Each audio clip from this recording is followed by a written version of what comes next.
Thank you for reviewing my PowerPoint on parenting and childhood. In this PowerPoint, we will look at factors needed to be considered when deciding whether to parent or not.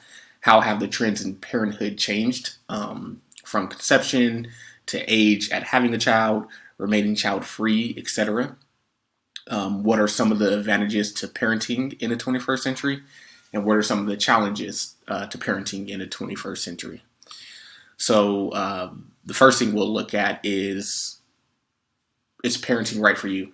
In order to answer this question, there are a number of factors that should be considered, and the factors that we will discuss will be household income. So this pertains to financial resources that are readily available to raise a child, family structure, the type of living arrangements the child would be raised in, and maternal work, the extent to where a mother has to balance work and motherhood.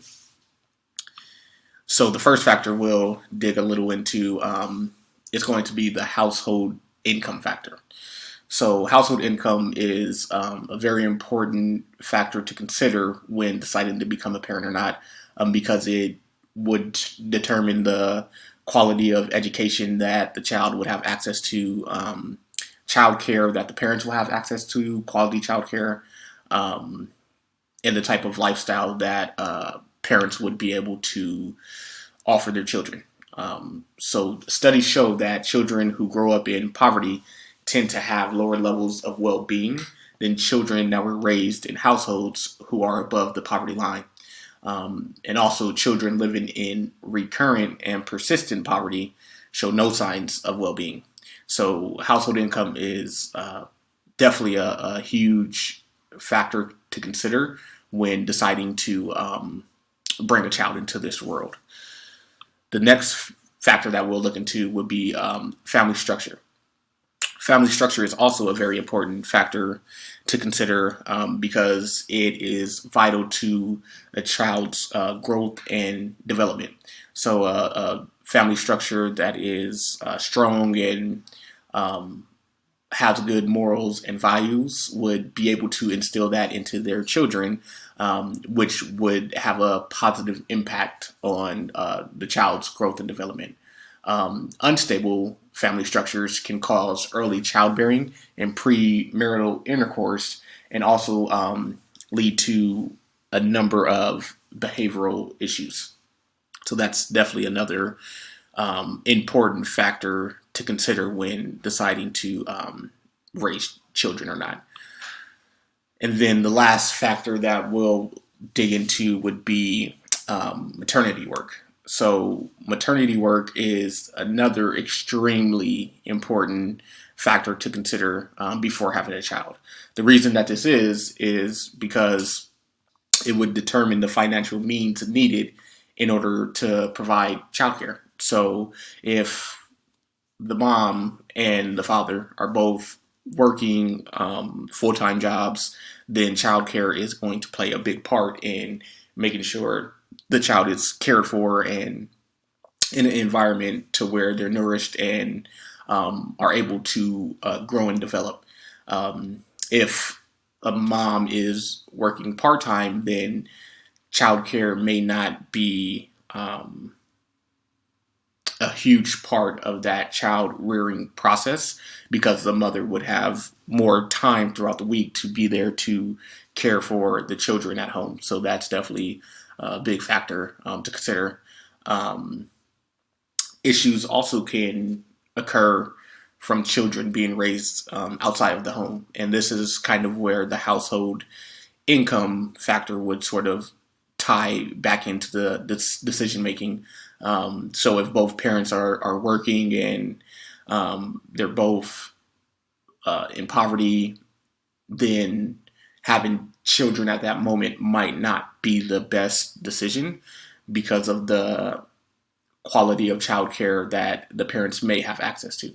And this is where things could go wrong for the child if you're putting them in a daycare or having somebody watch them that isn't doing a quality job.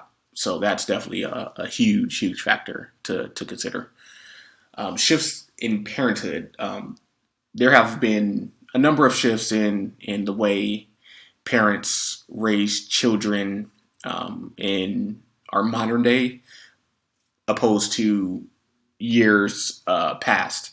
And one of those changes are the roles that fathers are playing.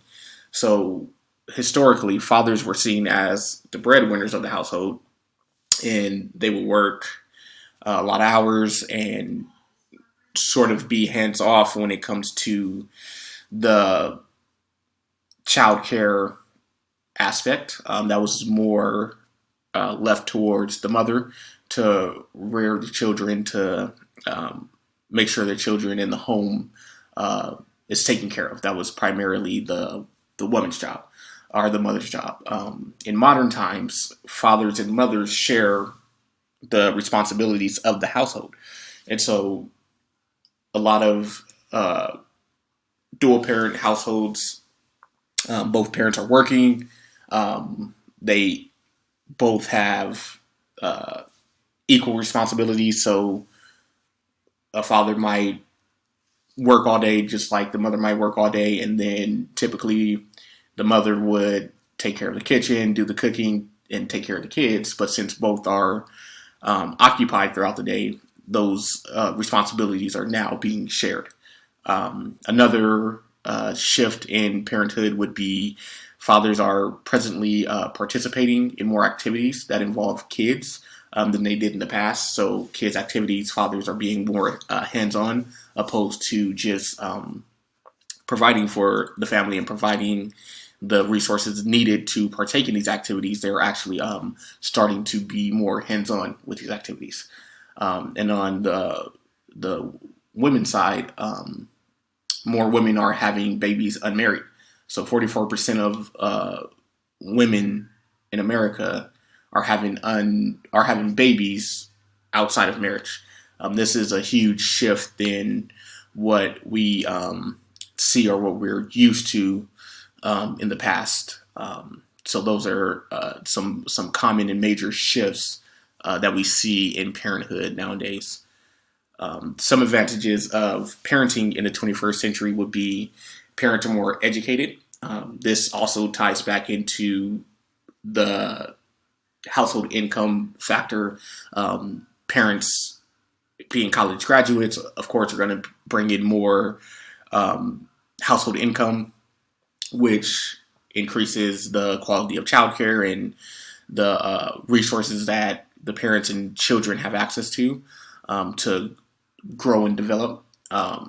Men are more emotionally intelligent than men in past generations. So men are more comfortable sharing their vulnerable side with their children, being more affectionate, more loving, and this is something that we really didn't see in the past. Men were more reserved when it comes to showing emotion, and that was more left towards the mother. And the last one would be fewer children are exposed to violent crimes. So this is crazy to think about when we have access to so much technology and YouTube and social media, and still in the midst of that, children are not being exposed to violent crimes as they were years prior. So that's definitely some advantages to parenting in the 21st century. And then the disadvantages of parenting in the 21st century would be lack of work-life balance. So with both parents working in the household, it kind of makes the work-life unbalanced, and it doesn't have a healthy balance. So that's definitely a lack of, or a challenge of growing up or parenting in the 21st century. Another disadvantage would be inconsistent values and morals that influence the child's thought process. So this is a big one, from whether it's politics, how values and morals are positioned in schools, and then in the household, it differs a lot nowadays. Not being able to pray in schools or talk about the Bible, and being exposed to different values and morals that may go against what the parents teach at home is a huge disadvantage of parenting in the 21st century in the information age. Definitely is a big disadvantage and challenge that parents definitely have to address. And then the last would be lack of communal support. And so in years prior, community was big in neighborhoods, in different cities and communities rallied together.